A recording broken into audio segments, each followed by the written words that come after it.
When it comes to protecting the environment and the coming ravages of climate change in particular, religion is something of a double-edged sword. In the U.S., research from Pew shows that most adults, including a solid majority of Christians, consider the earth sacred. But the same survey also finds that highly religious Americans, people who go to services regularly and consider religion to be a very important part of their lives, tend to be much less concerned about looming environmental challenges. Now, you might be thinking, isn't this just about politics? After all, Republicans report caring less about climate change than Democrats, and they're more likely to identify as very religious Christians. But while politics may play a role, it can't fully explain the divide. There's something a little deeper going on, something in how we, the humans who live on this blue planet, see our role on it with respect to any god or gods that put us here. So with Earth Day almost upon us, we thought it would be the perfect time to take a look at how religion plays into our relationship to the Earth. What kinds of beliefs trick us into thinking that the Earth was made for us, as opposed to the other way around? And how can religion be used instead to help us embrace our role as caretakers rather than as consumers? We'll talk with University of Warwick psychology professor Jesse Preston. There's a huge relationship between these differences in spirituality and fundamentalism and their attitudes towards the environment. And with the Reverend Dave Bookless, who, as the director of theology at Arosha International, is helping to advise and lead many Christian-inspired environmental projects around the globe. They are saying, okay, I need to rethink what we're doing. I need to rethink my priorities. I find there's a huge appetite for it. I'm Dave DeSteno, and this is How God Works. When we look around the world, it can be a bit difficult to pin down how religion affects people's views toward the environment. Some studies show a positive link, while others show a negative one. To get a better idea of why, I wanted to talk to psychologist Jesse Preston. Her work is beginning to show that when it comes to religion and the environment, the answer might depend on exactly what type of religion we're talking about. On the one hand, religion can be seen to be very authoritarian, but on the other hand, of course, religion is a source of morality and compassion for most religious people. I think part of the issue why these results are mixed, and we do see that it is mixed in the data, is that often religion itself is treated like a monolith, like it's one thing, when in truth it's actually multifaceted. There are different concepts, there are different styles and approaches of being religious. There are, even within one religion, there are, different components of the religion that people might choose to believe in more strongly. So there's many different aspects to religion that can guide people's moral beliefs in different directions. It's true.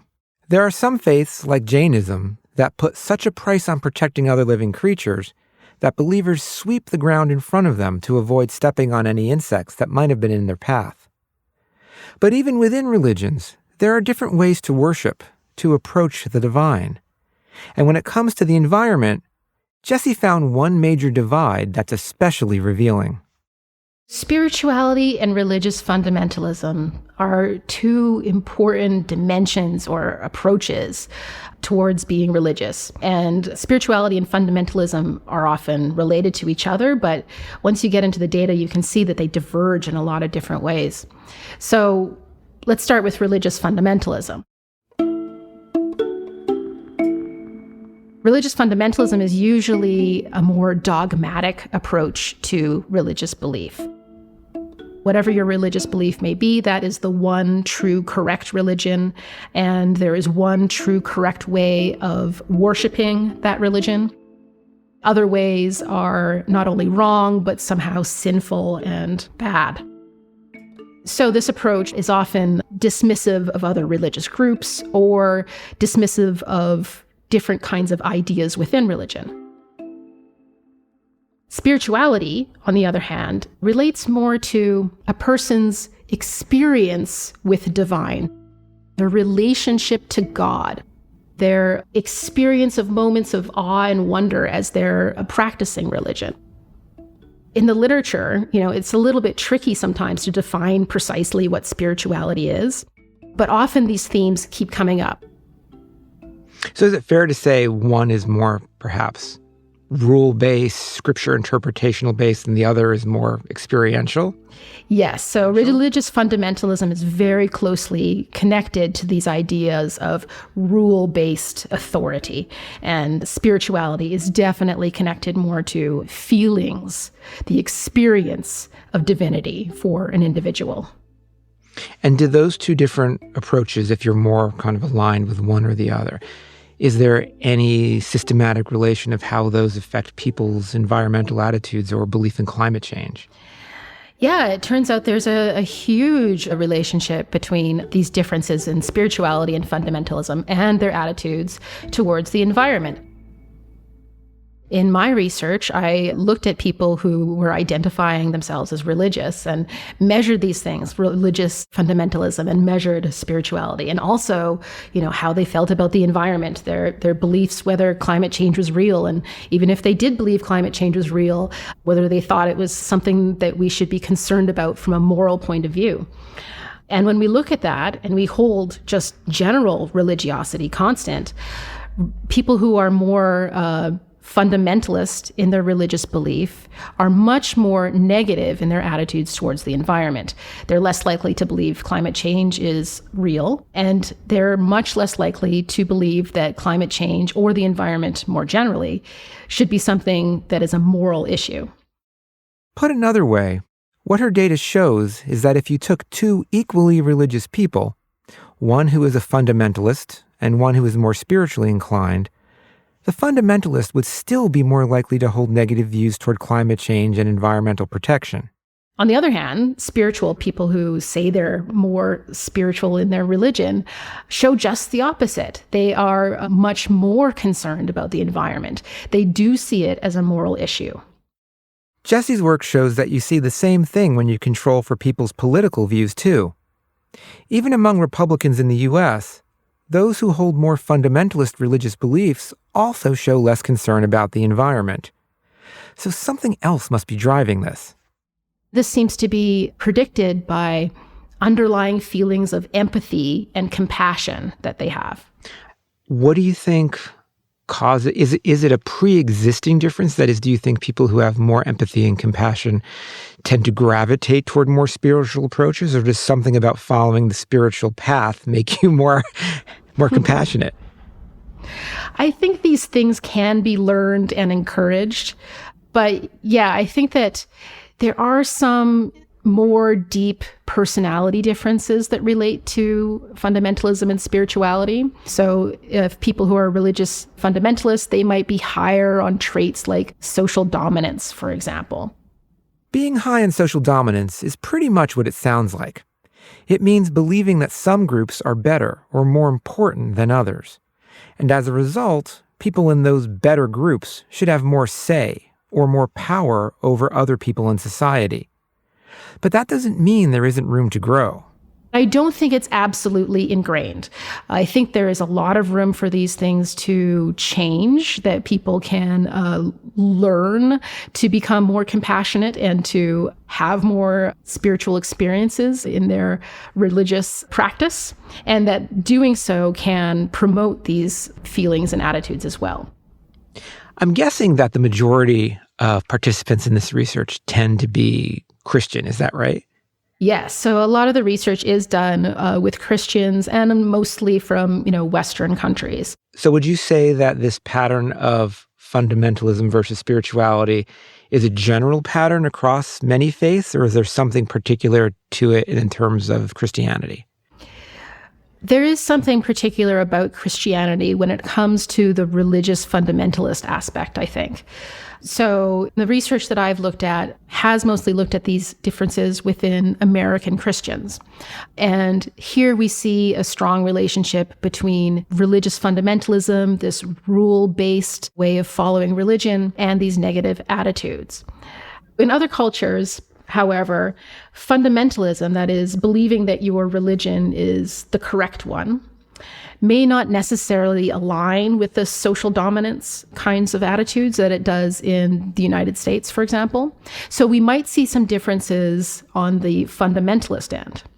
However, the effects that we see for spirituality, I have seen cross-cultural evidence that this does seem to be consistent in other cultures, that the more spiritual you are, that is, the more connected you feel to God, the divine, other people, that is going to be associated with a lot more concern about the environment and environmental action, and being very passionate about these issues. When you're following a more spiritual path, connection, as Jesse said, is key. Rather than just reading scriptures or listening to sermons, you're trying to experience God or feel the divine in your daily life. And with that, research shows, comes more feelings like gratitude, compassion, and awe. But these emotions aren't just enjoyable to feel. They're doing some heavy lifting when it comes to things like combating climate change. For example, research shows that emotions like awe and gratitude nudge people to be more green. Awe, precisely because it makes people feel more humble and compassionate, pushes them to accept a bit more sacrifice for the environment. And in my own lab, we found that simply feeling grateful from counting your blessings leads people to be better stewards of declining resources. Let me give you one example. We had people play a game where they could take as much money from a common pool as they wanted. But there was a catch. If the players left some money in the pool, it would be multiplied by 3, and then they could play another round of the game. So the best strategy is a long-term one. By only taking small amounts of money in each round, the pool would be replenished, and people could play on indefinitely. And over time, they'd accrue lots of money.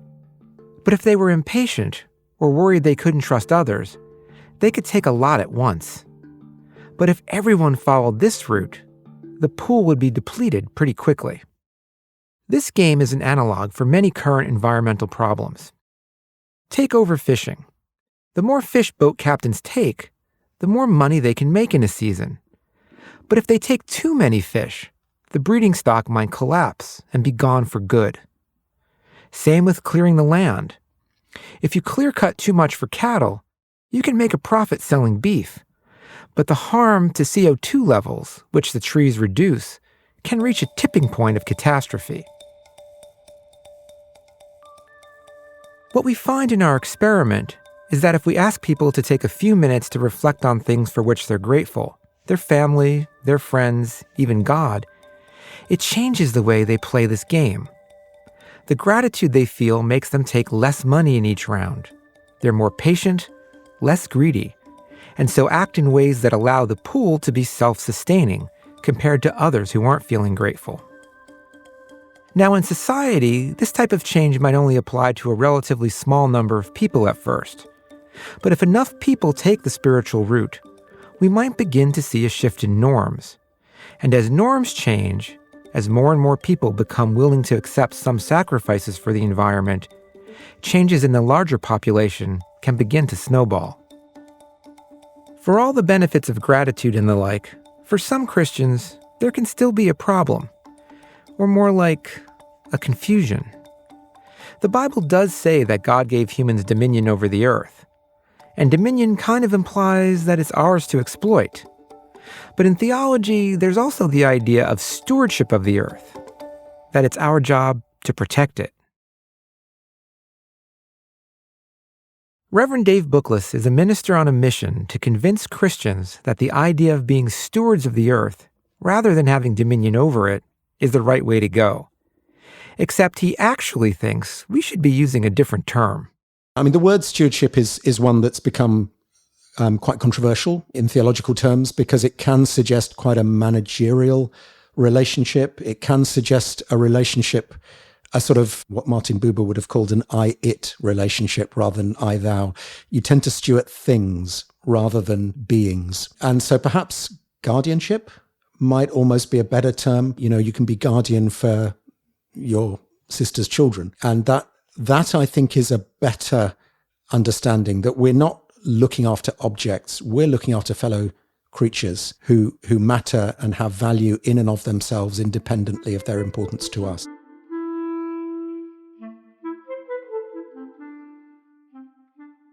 The difference in terms might sound subtle, but in reality, it's profound. If we understand that we're the guardians of all the inhabitants of the earth, creatures of all types and sizes, who have rights and can feel pain, that's a very different relationship than just protecting a tract of land somewhere. As a guardian, we have to help life flourish. As a steward, we just have to make sure resources don't run out. For Dave, it's a realization that came in a flash, from a juxtaposition of awe-inspiring beauty with, well, a rubbish heap. When Dave was in his 20s, he and his wife went on holiday to a small, beautiful island. There was only one problem. The island had no waste disposal. And we simply had to throw our rubbish, our trash, over a small cliff to where everybody else's rubbish was. And in the act of doing that, on this beautiful summer's day, on this otherwise idyllic and beautiful island, I had a deep inner sense of God saying, how do you think I feel about what you're doing to my world? For me, it was a moment of, okay, I need to look at my lifestyle. I need to talk to my wife. I was actually studying theology at the time, but I was on vacation. But it meant when I went back, I was asking new questions, scouring the library for anything, quizzing my lecturers with questions that I'd never had before. This quizzing of his theology professors raises the question of whether Christianity has a problem when it comes to being green. In fact, the religious historian Karen Armstrong holds the view that there is something inherently anti-environmental about modern Christianity. But when Dave started doing his own research, that's not what he found. I think that sentiment's incredibly simplistic. You can find evidence for it within Christian tradition, within passages of scripture, but you can find plenty of evidence arguing for alternative views. You can really look back, the very fact that the Bible starts with a creation that is very good, the very fact that the earliest Christian traditions involved quite a lot of time out in the wilderness, the desert fathers. You've got the whole monastic movement in the Middle Ages, which was very much about recovering from the so-called Dark Ages by reconnecting with nature and with place and with discovering new forms of civilization. You've got Celtic Christianity in the part of the world that I'm from. So there's lots of riches of positive Christian engagement with the natural world, as well as some pretty awful cases where Christians have over-spiritualized and been escapist or even been entirely negative about the natural world. The same is true of many religions. Islam has an emphasis on using the resources of the land wisely and not living opulent lifestyles. Yet many modern Muslim nations produce large amounts of fossil fuels and use that money to foster luxury. Hinduism talks about connection to the natural world, yet the rites along the Ganges every year flood it with single-use plastics. According to Dave, a better way to think about what's driving the split with nature in the Western world might be to consider the notion of post-Enlightenment individualism. We're wired in our Western cultures to think selfishly, individualistically, about me, my kids, but never further away than that.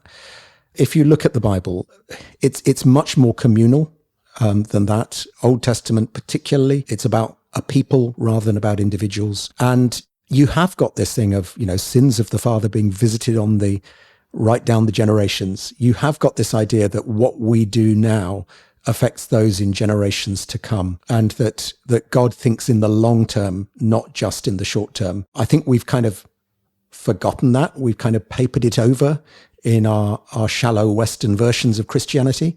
But to me, it's deeply there within our tradition. Is there a biblical or theological case to be made for living simply or for protecting biodiversity? Yeah, I think for both of those and for a lot more besides. I mean, in terms of living more simply, when I reread the Gospels with this insight, looking at how much Jesus has to say about money, possessions, and the dangers inherent in having too deep a love of money and possessions, it seems to me there is a really strong gospel call towards living more simply, living frugally, but living joyfully. Doesn't mean you don't have feasts, but it means that you you live quite frugally most of the time, and you try to live a relatively simple lifestyle. And I think there are strong moral reasons in terms of what Jesus says about our spiritual health, about seeking first God's kingdom and his righteousness. I think there are strong reasons when you look at the consumption of the average Westerner and the impact that has on the planet compared to the consumption of people in the majority world, and the injustice that we see in that. So I think there's a great justice call there. How about the case for biodiversity? Yeah, to me, I love to go back to the Noah story, that wonderful, the favorite kid's story in the Old Testament. But it's an extraordinary story about a God who seems unusually concerned with biodiversity conservation when you look at it, because very few people get saved on that ark. And yet God wants 7 pairs of animals and birds, and even 1 pair of those that are ritually unclean, that were of no use to Noah. They didn't taste good. They were either dangerous or inedible. So these things matter to God in and of themselves, completely independently of how useful they were to Noah. I was not aware of that. Yeah, it's a deeply subversive story, I think, about our priorities. And, I like to say this world is our ark. And we have filled it now to the extent that, 90% plus of the mammal biomass on Earth is one species, human beings, and the animals that humans use entirely for their own consumption and use.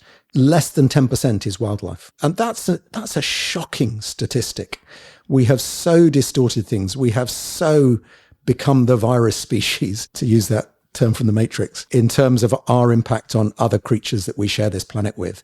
And yet these are all species that God declared good, that God values in and of themselves, that God instructs human beings to look after. And, I love the way that Genesis 2, where God puts Adam in the garden and tells him to tend and keep the garden. To me, that's a commentary on what it means to have dominion. Dominion is not about abuse and domination. It's about tending and keeping. And there are other Bible passages. There's Psalm 104, which is a celebration of biodiversity. God's trees are well watered, the Lebanon cedars he planted. Birds build their nests in those trees.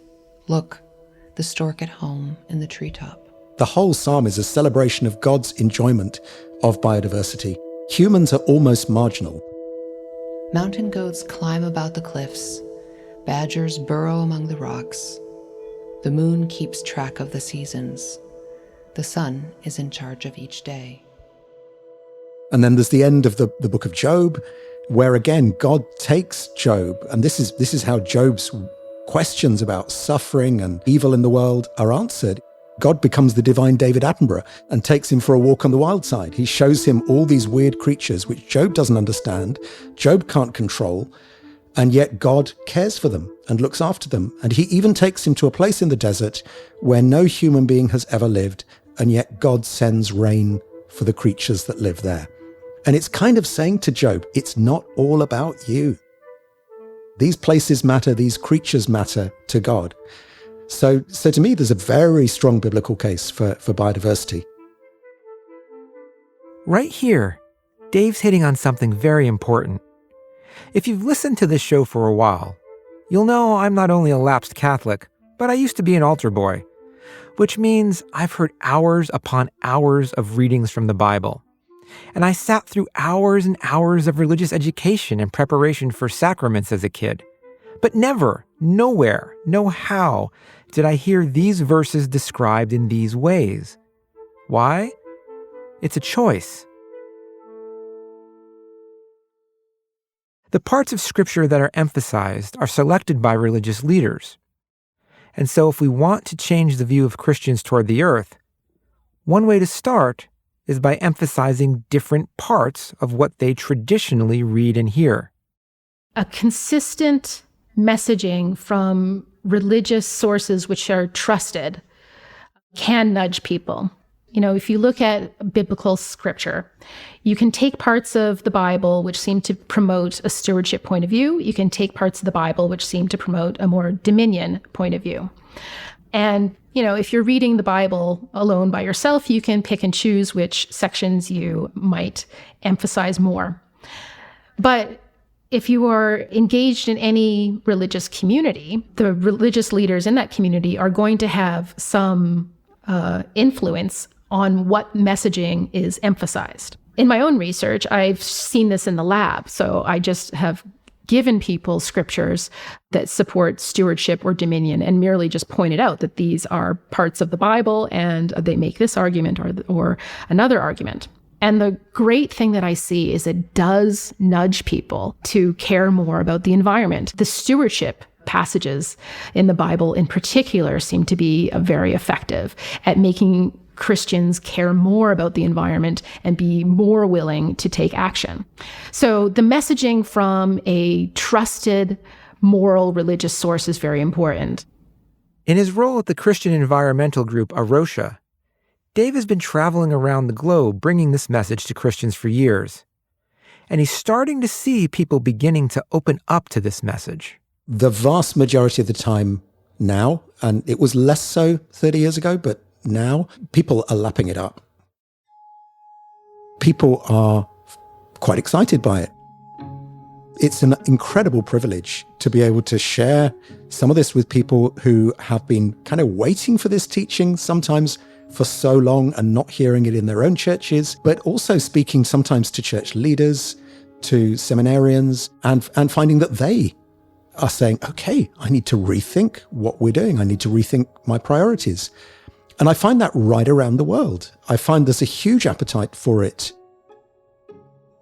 Occasionally I do get pushback, and I'm patient with that because right when I started on this, I came from a very conservative place theologically. I had to wrestle with all these questions, and I had to go back and study the scriptures and do some hard theological digging and talk to wise people to move to where I am now. So I'm patient with that journey that all of us are on to some extent. Dave is a patient guy, but that doesn't mean that it's not difficult at times to hear some Christians push back. When they do, they usually offer one of two reasons. The first is the dominion argument we heard about earlier, the idea that God gave this planet to humans to control. But there's also a second, more existential one.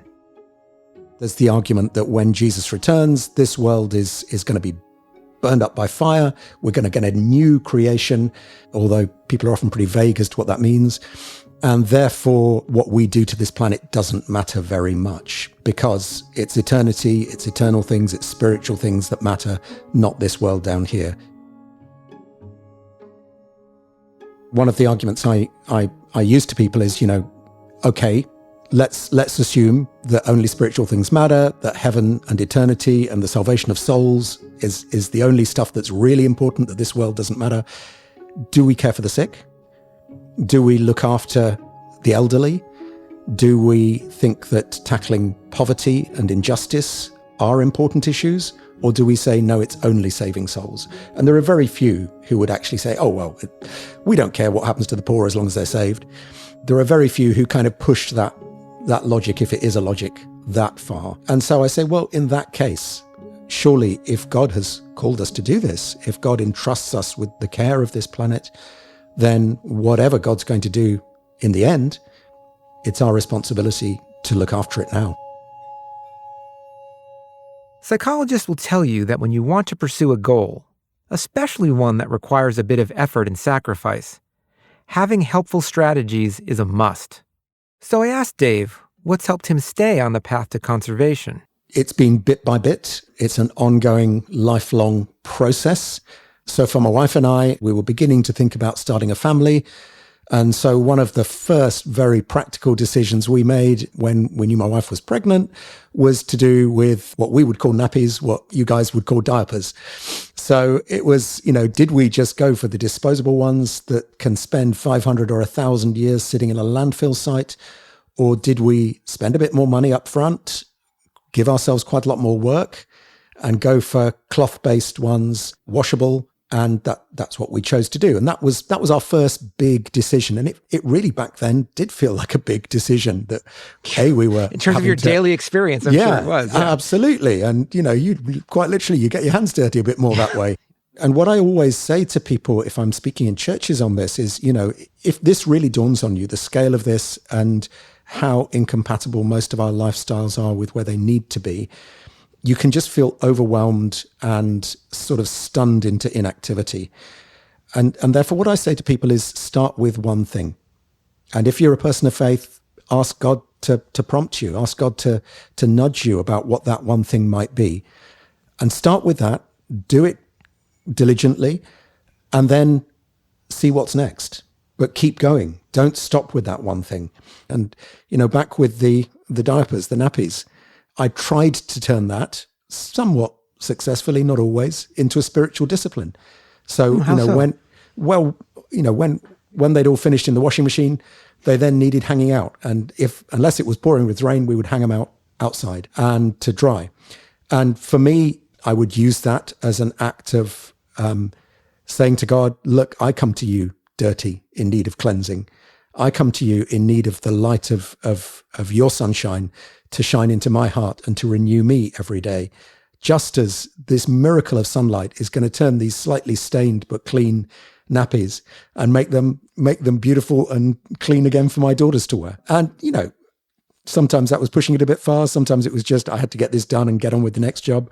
But for me, I tried to make that into a spiritual discipline. And I think when we can make those connections, when these things don't become rules that you beat yourself up with, but become part of a relationship with God and with your global neighbor, to me, that's actually the freeing thing about them. It's about relationship rather than about rules. There was a medieval monk called Brother Lawrence who wrote a book called Practicing the Presence of God. And his job in the monastery was doing the washing up.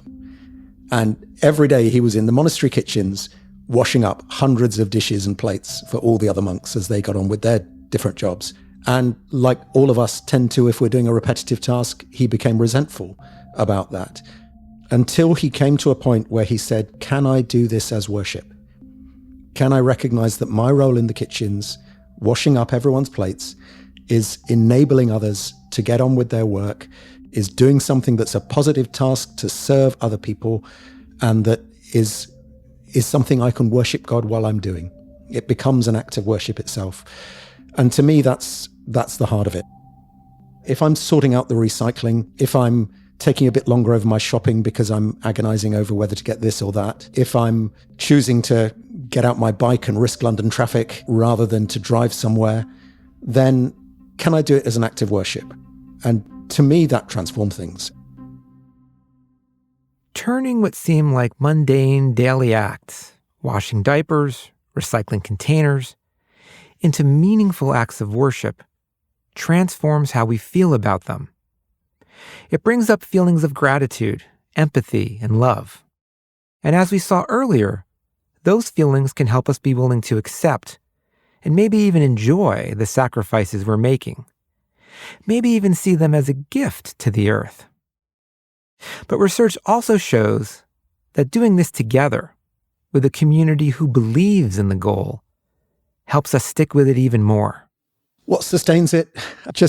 Being with other people who are on the same journey, discovering a Rocha, finding that there was a bunch of Christians who cared about similar stuff, seeing the impact that this can have in places in the world which are so threatened by environmental destruction, that sustains it. Whatever your spiritual beliefs, two things are for certain. We're all living on this earth together, and the climate is changing. We're seeing more intense storms, greater swings in temperature, and even movement in the normal geographic ranges of plants and animals. If we want to help prevent people suffering from disease, famine, or natural disasters, one way to do it is to act as guardians for the fragile balance that sustains all of us. I'm not under any illusions that it'll be easy.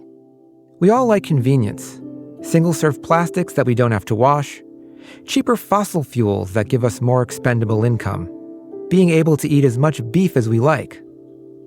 But every little action, every single purchase adds up over time. So if we want to make it a habit to be green, we have to give ourselves the tools that make the sacrifice seem worth it. And here is where religion and spirituality can help. First, religious leaders who want to fight climate change and protect biodiversity need to emphasize the parts of their scriptures and traditions that resonate with these goals. They need to let their communities know how and why protecting the earth is something God wants them to do. Second, and this route is open to spiritually inclined people of any persuasion, make your acts of sacrifice meaningful. A ritual as opposed to a chore. A time to reflect on how you're connecting with the world around you and giving thanks for it, as opposed to feeling annoyed that you have to sort plastic containers by number or wash your nappies. Take it from both Daves, Dave Bookless the minister and Dave DeSteno the scientist. Those rituals and the emotions they evoke can make a big difference and help us all feel more like guardians with responsibilities to the earth than overlords with dominion over it.